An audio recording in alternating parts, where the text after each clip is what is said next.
Hello दोस्तों, welcome to our channel decent Hindi stories.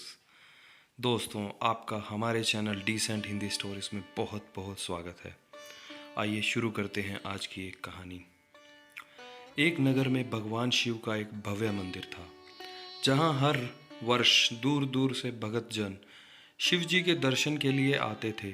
Shravan का महीना था। दूर दूर से कावड़िए कावड़ लेकर भगवान शिव का जलाभिषेक करने आए हुए थे। मंदिर का परिसर भक्तों की भीड़ से भरा हुआ था। उस शिव मंदिर में भक्तों की काफ़ी भीड़ थी। वह शिव मंदिर भक्तों की भीड़ से काफ़ी भरा हुआ था। तभी अचानक से आकाश में बिजलियां चमकने लगती हैं और वहां से सोने का एक थाल उतरता है। उसी के साथ एक भविष्यवाणी होती है कि जो कोई भगवान शंकर भोलेनाथ जी का सच्चा भक्त और प्रेमी होगा, उसी को यह थाल मिलेगा। मंदिर के परिसर में उपस्थित सभी लोगों ने यह भविष्यवाणी सुनी।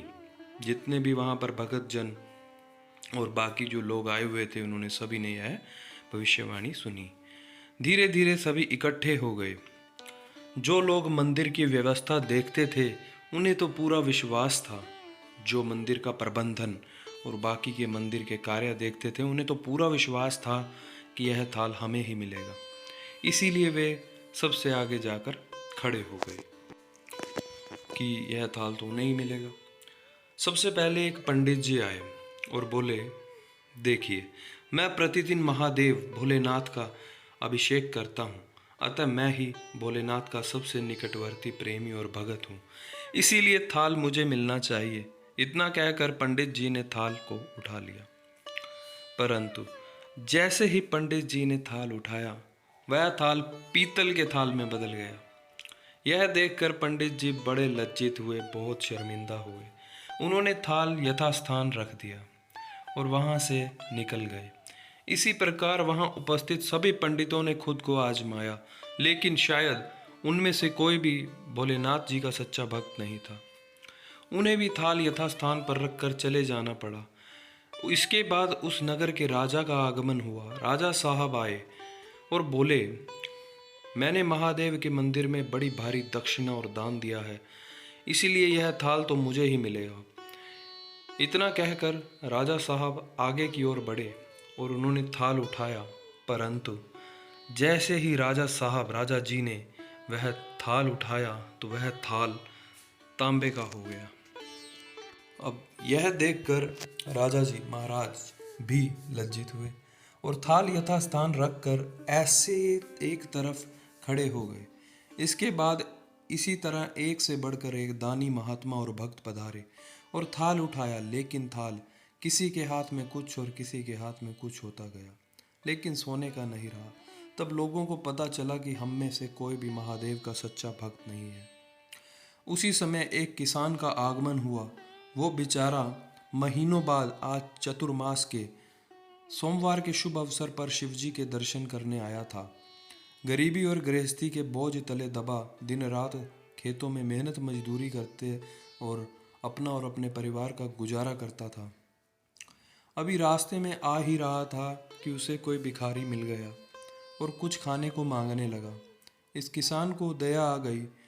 अपने खाने के लिए जो खाना लाया था, उस किसान ने वह भिखारी को दे दिया। थाल के बारे में किसान ने भी सुना था, लेकिन इसने इस ओर कोई खास ध्यान नहीं दिया।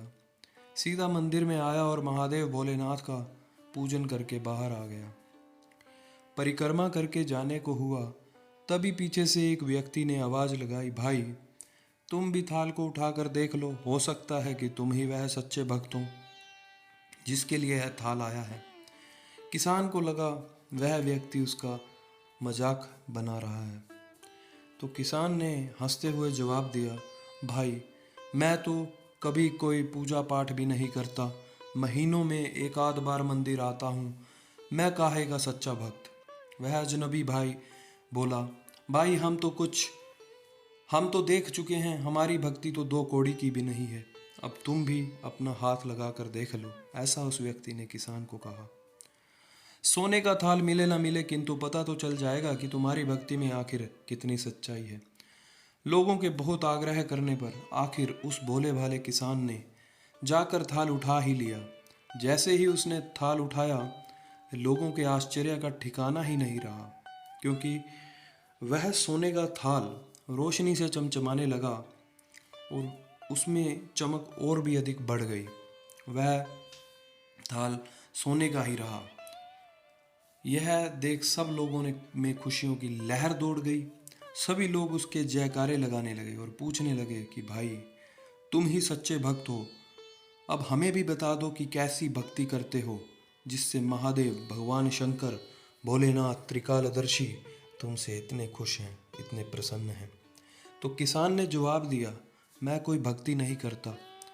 मैं तो केवल दिन भर खेतों में काम करता हूँ और थोड़ा समय निकाल कर ज़रूरतमंद लोगों की मदद ज़रूर करता हूँ। इसके अलावा मैं कोई विशेष कार्य तो करता नहीं। लोग पूछने लगे, तुम लोगों की मदद क्यों करते हो? लोगों ने उस किसान को पूछा कि तुम लोगों की मदद क्यों करते हो? हंसते हुए किसान ने जवाब दिया, सुकून। दूसरों के चेहरे पर मुस्कान देखकर मुझे जो आनंद और खुशी होती है, उसे मैं शब्दों में बयान नहीं कर सकता। शायद यही कारण है कि महादेव, भोलेनाथ, शिव जी मुझसे बहुत खुश हैं। इसीलिए दोस्तों, हमेशा याद रखें, सत्कर्म का आरंभ भी आनंद से होता है और अंत भी आनंददायक होता है। दुष्कर्म का आरंभ भी दुख से होता है और अंत भी दुखदायक होता है। मीन्स अगर आप अच्छे कर्म करोगे तो आपको आनंद ही आनंद मिलेगा। बुरे कर्म करोगे तो बुरे का फल तो बुरा ही होगा। जैसा आप बीज बोओगे वैसा ही फल काटोगे। अब आप सैकड़ों मील की यात्रा करके जाते हो, परंतु आप दूसरों का दिल दुखाते हो, तो आपकी वह तपस्या, साधना और महादेव का दर्शन करना वह धूल के बराबर है। किसी का दिल नहीं दुखाना चाहिए। दूसरों के दिल में भगवान का वास करता है। हमें लोगों का भला करना चाहिए।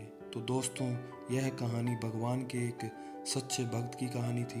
भगवान उसकी दूसरों का भला करने की भावना से खुश थे, इसीलिए वह सोने का थाल उसके हाथ पर जाने पर भी सोने का ही रहा, क्योंकि वह महादेव का सच्चा भक्त था, क्योंकि वह लोगों का भला करता था, अच्छा सोचता था लोगों के बारे में। दूसरों का भला करने वालों पर तो भगवान भी बहुत खुश होते हैं। कहते हैं ना, कर भला हो भला। तो दोस्तों, जिंदगी में जितना हो सके सत्कर्म कीजिए, परोपकार कीजिए, दूसरों का भला कीजिए। कभी किसी का बुरा मत सोचिए, करना तो दूर की बात, सोचिए भी मत। तो दोस्तों, कैसी लगी आपको यह एक सुंदर कहानी? मुझे आशा है कि आपको यह अच्छी लगी होगी। अगर अच्छी लगी है तो please like and share this video and subscribe this channel. Thank you. Have a very good day. Thank you so much.